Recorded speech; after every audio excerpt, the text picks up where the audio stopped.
দেখুন, বিতর্কিত বিষয় সংবিধান আমাদেরকে অধিকার দিয়েছে। আমার দেশ ধর্মনিরপেক্ষ দেশ।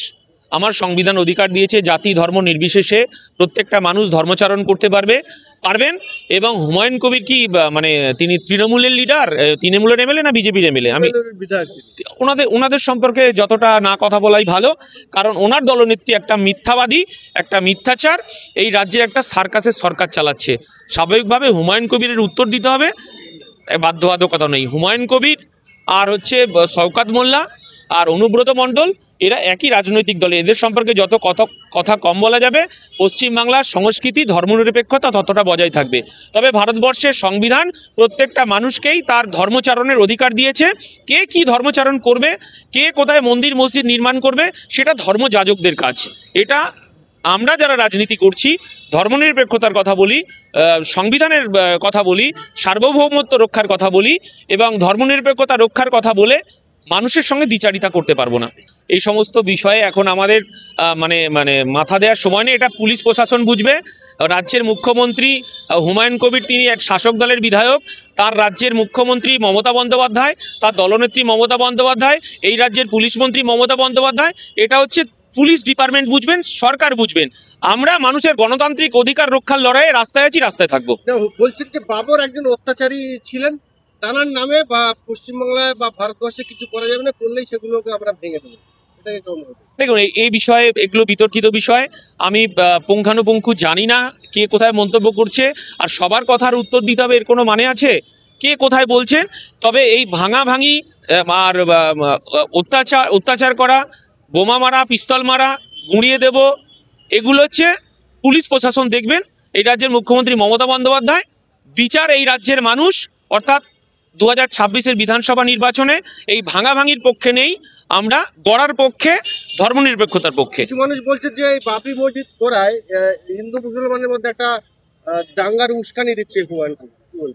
আমরা যখন ছোট ছিলাম, এই অসভ্য বর্বরের দল বিজেপি এই ভারতবর্ষের সংস্কৃতি, এই ভারতবর্ষের ধর্মনিরপেক্ষতা, এই ভারতবর্ষের ঐতিহ্য, আমরা উত্তরপ্রদেশে বাবরি মসজিদ ধ্বংসের সময় ভারতবর্ষের সংস্কৃতি, ভারতবর্ষের ধর্মনিরপেক্ষতাকে নষ্ট করেছিল।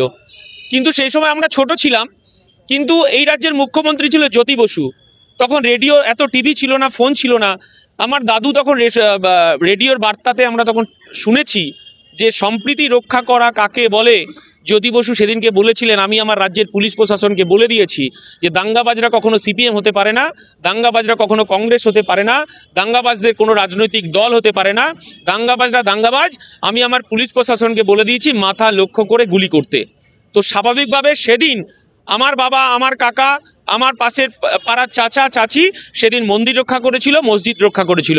আমি সেই ধর্মনিরপেক্ষতার পক্ষেই কথা বলবো। দেখুন, ওসব কে কার ভোট ব্যাংক ধরে রাখবে আর কে কার ভোট ব্যাংক গড়বে, সেটা আমাদের আমরা রাজনৈতিক দল, আপনারা জানেন। আমার দলের সেনাপতি নওশাদ সিদ্দিকী বলে দিয়েছেন, আজকে মুর্শিদাবাদে একটা হসপিটালের প্রয়োজন, আরজিকর পিজির মতো। মুর্শিদাবাদে একটা ইউনিভার্সিটির প্রয়োজন। তো ধর্মনিরপেক্ষ দেশে সংবিধান ধর্মনিরপেক্ষতা প্রত্যেকটা মানুষের ধর্মচারণের অধিকার দিয়েছে। যে কোনো ধর্মের মানুষ ধর্মচারণ করতে পারে এবং আমরা মনে করি ধর্মযাজকদের কাজ মন্দির মসজিদ তৈরি করা। তো স্বাভাবিকভাবেই এটা যে বলছেন তার ব্যক্তিগত মতামত।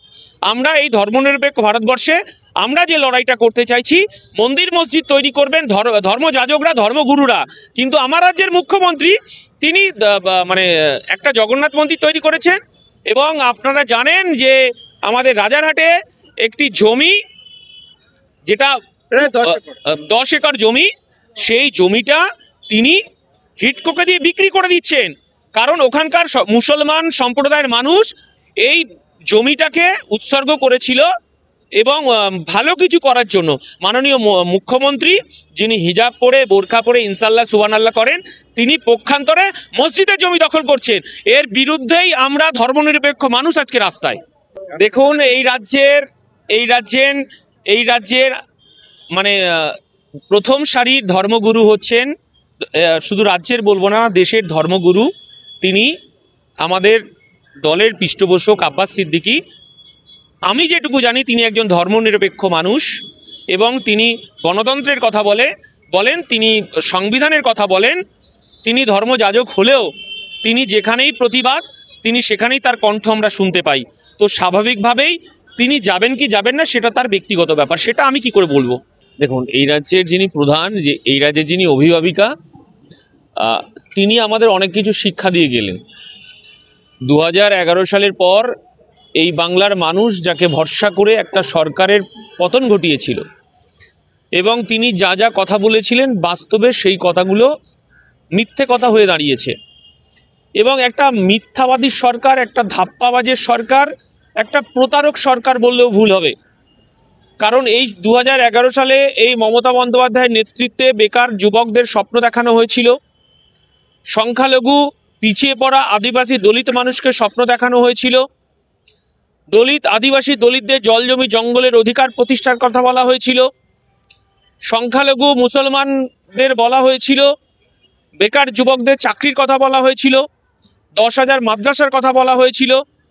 এবং সর্বশেষে মমতা বন্দ্যোপাধ্যায় এই বাংলার সংখ্যালঘু মানুষদেরকে তিনি দুধেল গায়ে পরিণত করেছেন।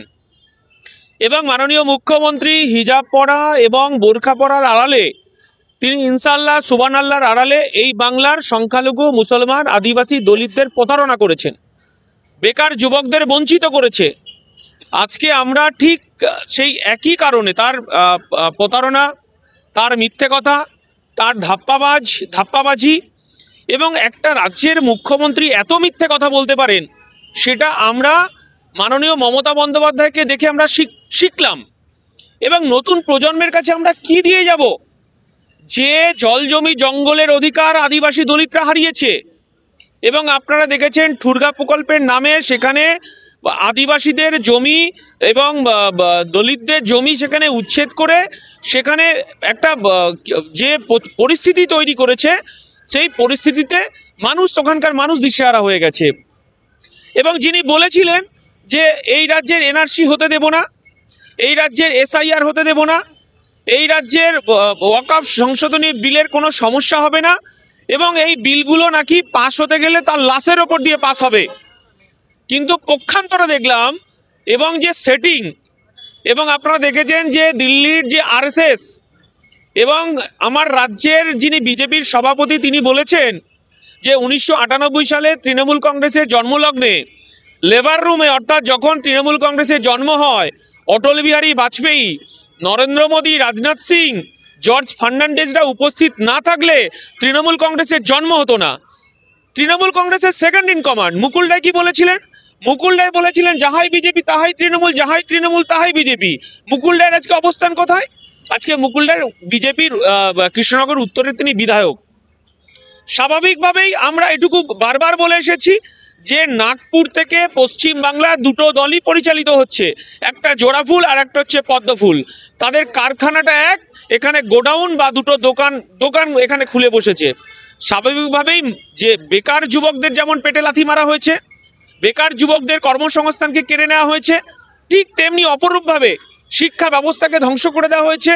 এবং বিশেষ করে সংখ্যালঘু মুসলিম মমতা বন্দ্যোপাধ্যায় ক্ষমতার আসার আগে তিনি বলেছিলেন যে এই বাংলায় 10,000 মাদ্রাসা তৈরি করবেন।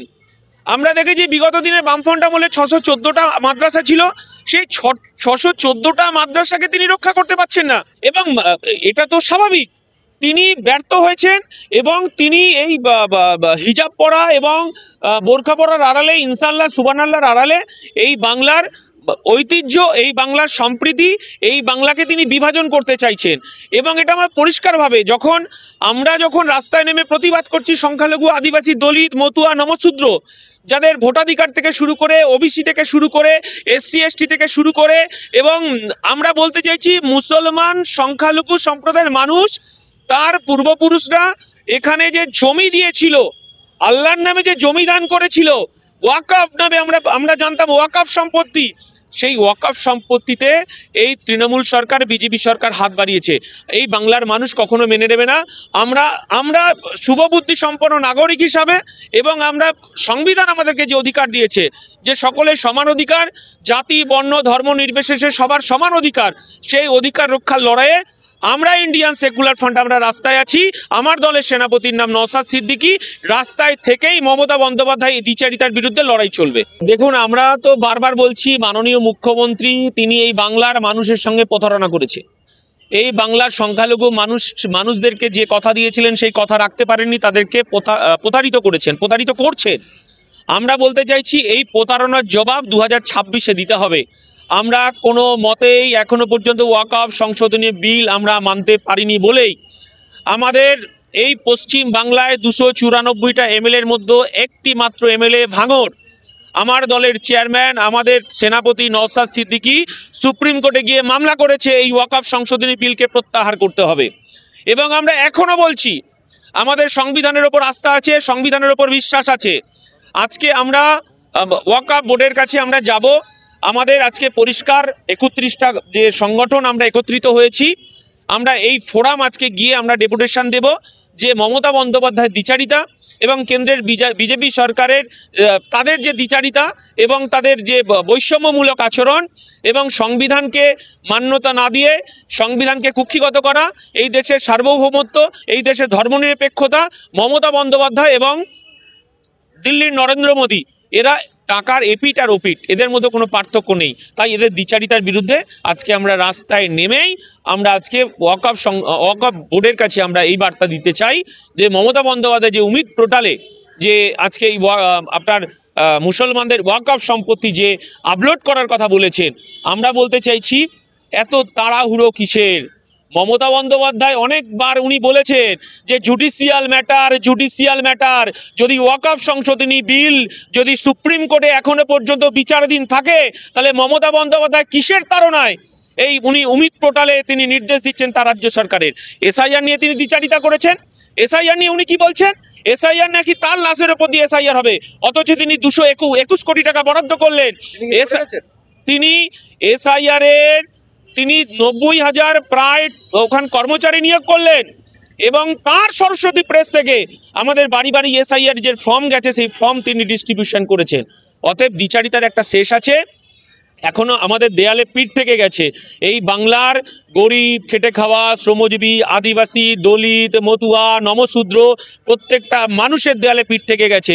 আমরা বলতে চাইছি জনজাগরণ ঘটাতে হবে এবং রাস্তায় দাঁড়িয়েই যে পশ্চিম বাংলার মাননীয় মুখ্যমন্ত্রী তিনি দ্বিচারিতা করছেন, ওয়াকফ একটি জুডিশিয়াল ম্যাটার সুপ্রিম কোর্টে এখনো বিচারাধীন এবং কেন্দ্র সরকারের সঙ্গে তিনি পায়ে পা মিলিয়ে, তিনি কাঁধে কাঁধ মিলিয়ে এই রাজ্যের তিনি উমিদ পোর্টালে ওয়াকফ যে সম্পত্তি আছে, আমার বাপ যেটা কাকারা পূর্বপুরুষরা যে ওয়াকফ সম্পত্তি আল্লাহর নামে দান করে গেছে সেগুলোকে তিনি আপলোড করতে বলছেন। অর্থাৎ এই রাজ্যের সংখ্যালঘু মানুষদেরও তিনি প্রতারিত করছেন। আজকে এই কথাগুলোই আমরা একত্রিত হয়ে আজকে আমরা ওয়াকফ বোর্ডের কাছে গিয়ে তার জবাবদিহি চাইব।